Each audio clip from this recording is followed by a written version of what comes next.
கர்த்தருடைய நாமத்திற்கு மகிமை உண்டாகட்டும். Praise be to the name of the Lord. கர்த்தராகிய இயேசு கிறிஸ்துவின் கிருபையோடும் With the grace of our Lord Jesus Christ, பரிசுத்த ஆவியுடைய பிரசன்னத்தோடும் with the presence of the Holy Spirit, உங்களை சந்திப்பதிலே to meet you, நாங்கள் மிகுந்த மகிழ்ச்சி அடைகிறோம். we are so glad. அதே வண்ணமாக Like the same manner, உங்களோடும் with you, கர்த்தராகிய கிறிஸ்துவுடைய கிருபையும் with the grace of our Lord Jesus Christ, பரிசுத்த ஆவியுடைய பிரசன்னமும் presence of the Holy Spirit, உங்களுக்குள் இருப்பதை it is inside you. ஒவ்வொரு நாளும் உணர்ந்து Start to experience it உணர்வின் மூலமாக தேவனை ஸ்தோத்திரித்து through experiencing it. Praise God. நமக்குள்ள அந்த உணர்வின் மூலமாக தேவனை ஆழமாய் நம்புவோம்.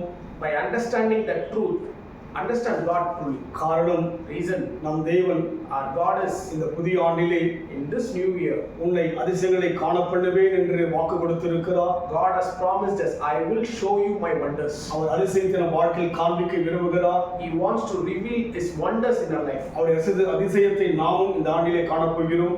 We are also going to see His wonder in our life. காண்பதற்குரிய வழிமுறைகளை நமக்கு தேவன் கற்றுக் கொடுக்க விரும்புகிறார்.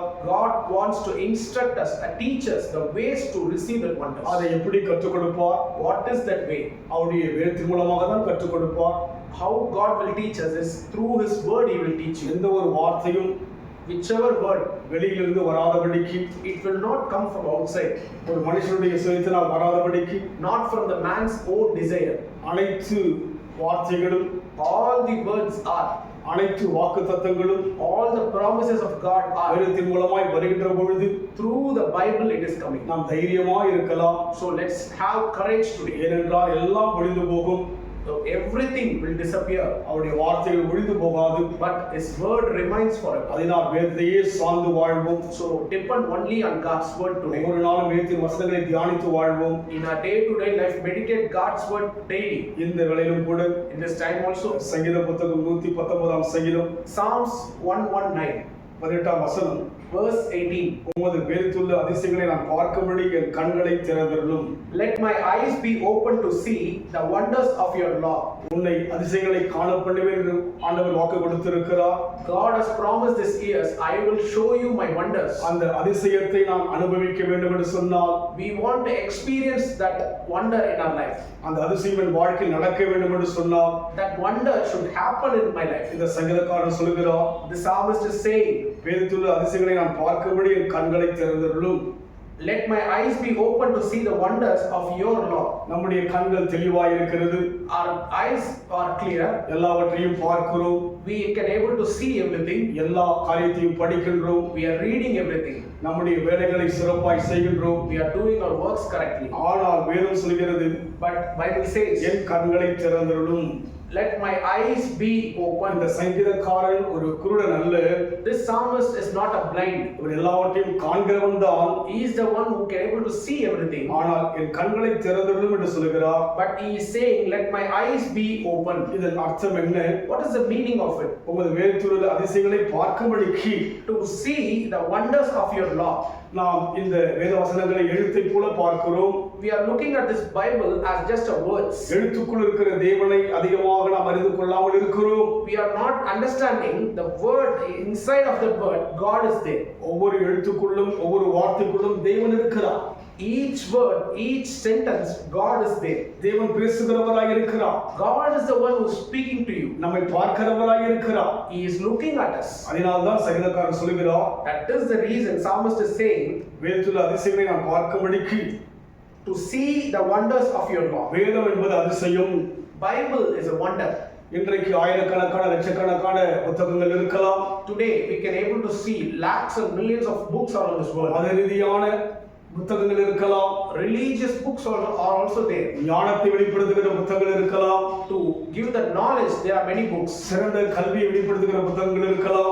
To give you best education, there are many books. ஆனால் வேத புத்தகமோ But the Bible is, அதிசயம் சூழ்ந்த புத்தகமாக இருக்கிறது. it is the book surrounded with wonders. அற்புதம் நிறைந்த புத்தகமாக இருக்கிறது. It is a book filled with miracles. மனுஷனை To for a man தேவ சாயலை மாற்றும்படியான புத்தகமாய் இருக்கிறது. to make in a God's image. Bible is speaking. நம்மை நாமே மாற்றிக்கொள்ள முடியாது. We cannot able to change us. வேதமோ எந்த ஒரு மனுஷனையும் மாற்றத்தக்கதான வல்லமையுள்ளதாக இருக்கிறது. Bible has the power to change any man. அதனால்தான் சங்கீதக்காரர் சொல்கிறார், So that is the reason the வேதம் psalmist என்பது says அதிசயம் என்று சொல்லி law is wonder.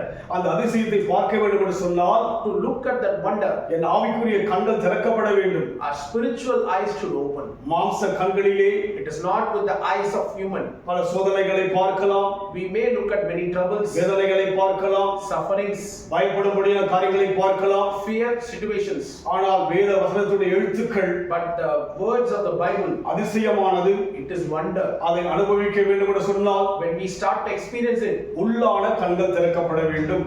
the eyes of our insight should be open. அதுதான் இந்த சங்கீதக்காரன் சொல்கிறார், That is what the psalmist N also கண்களை says. திறந்தருளும் என்று சொல்லி Let my eyes be opened. நம் வாழ்க்கையில் கூட In our life also, ஆவியான ஆவிக்குரிய உள்ளான கண்கள் திறக்கப்பட வேண்டும். we should have a spiritual eye opening. அந்த அனுபவம் தான் That experience will தேவனையும் அறிய முடியும், help us to know God. அவரை மூலமாக அதிசயங்களையும் பார்க்க முடியும். Through God, we can able to see His wonder. அந்த அனுபவத்தில் போக, To walk in that experience, அந்த ஆழமான பாதையில் போக to walk in that deep நம்மை understanding, மனதார ஒப்பு கொடுக்க வேண்டும். let us surrender wholeheartedly. வேதத்தை வாசிக்கும் போதெல்லாம் Whenever we read the Bible, ஜெபத்தோடு வாசிக்க வேண்டும், read with prayer, தாகத்தோடு வாசிக்க வேண்டும், read with a love, ஆசையோடு வாசிக்க வேண்டும், read with an interesting, ருசிக்கும்படியாக வாசிக்க வேண்டும். and to taste and see. அதிசயங்களை காணவே நாம் கடந்து போக போகிறோம்.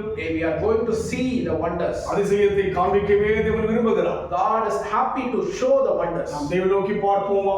Look unto God today. அன்பின் ஆண்டவரே, Dear Father, அதிசயங்களை காணும்படியாக விரும்புகிறவரே, thank you Lord for showing the நாங்கள் wonders. அதிசயத்தை காண போகிறோம். Yes, we are going to see the wonders. இந்த ஆண்டு மகிமையுள்ள ஆண்டு, This year is a glory filled year. மேன்மையுள்ள ஆண்டு, This is an uplifting year. எங்களுக்காக விசேஷமாய் உருவாக்கப்பட்ட ஆண்டு. This is a special year you have given us, Lord. அதற்காக நன்றி We செலுத்துகிறோம். thank you for that. தேவனே, Lord, எங்கள் உள்ளான கண்களை திறப்பதற்காக ஸ்தோத்திரம். thank you for opening the eyes of எங்களுடைய inside. மாம்ச கண்கள் மூலமாக Not on the eyes of flesh. உம்மை பார்க்க முடியாது. We cannot able to see you. உள்ளான மனதிலே But the spiritual N eyes தேவனை உணர முடிகிறது. can able to experience you. அதிசயம் செய்கிறவனை ஆள்வதற்காக ஸ்தோத்திரம். Thank you. Wonder working God is taking control of our life. அதிசயத்தை பார்ப்போம். We will see wonder. சமுதிரம் ஒப்பு கொடுக்கிறோம். Surrender into your hands. ரீகபல சந்தலா We thank you, Lord. லபுலி We glorify and thank you, Lord. அதிசயத்துக்காக நன்றி Thank செலுத்துகிறோம். you for your wonders, Lord. இயேசுவின் நாமத்தில் பிதாவே. In Jesus' name we pray. கர்த்தர் ஆசீர்வதிப்பாராக. God bless you.